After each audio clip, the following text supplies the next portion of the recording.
Diesel ইঞ্জিনের চেয়ে electric ইঞ্জিনের গতিবেগ 40% বেশি। ডিজেল ইঞ্জিন টানা 7 ঘন্টা যে দূরত্ব যায় সেই দূরত্ব অতিক্রম করতে ইলেকট্রিক ইঞ্জিনের কত সময় লাগবে?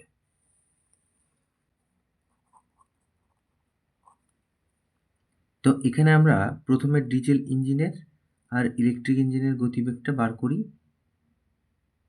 সেক্ষেত্রে ডিজেল ইঞ্জিনের গতিবেগ আমরা 100 ধরি। মনে করি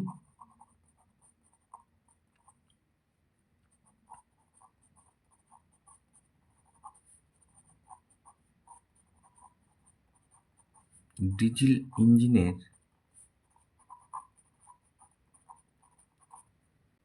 গতিবেগ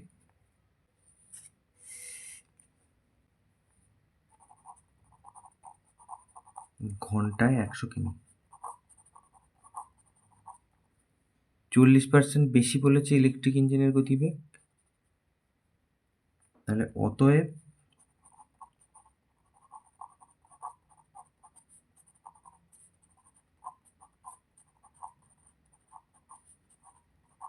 ইলেকট্রিক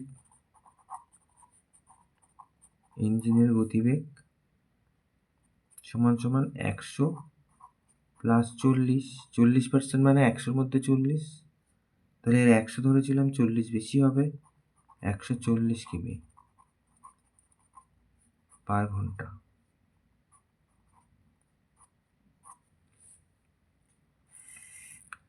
তাহলে ডিজেল ইঞ্জিনের বলেছে 7 ঘন্টা যে দূরত্ব যায়, 7 ঘন্টায় কত দূরত্ব যায়?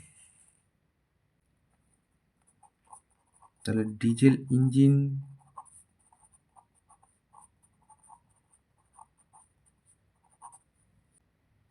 এক ঘন্টা যায়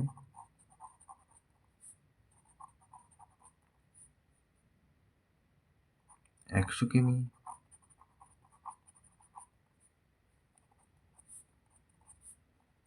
তাহলে 7 ঘন্টায় যায় 700 কিমি।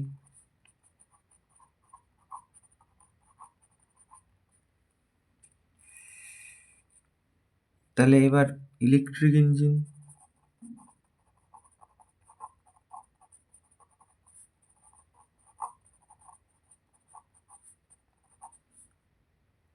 আমরা কি জানি? 140 কিমি যায় 1 ঘন্টায়, এটা আমরা জানি। তাহলে 700 কিমি কত ঘন্টায় যাবে সেটা বার করব। তাহলে 1 কিমি যায় কত ঘন্টা সেটা বার করলাম। এইবার 700 কিমি যায়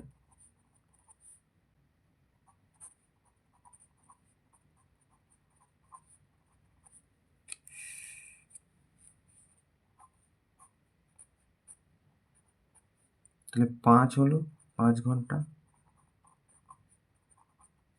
এটা তাহলে উত্তর হবে।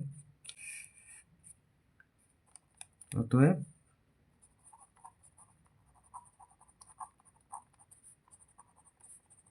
ইলেকট্রিক ইঞ্জিনের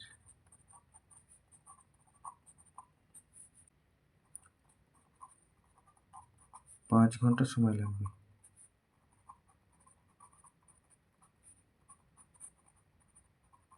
এটা উত্তর।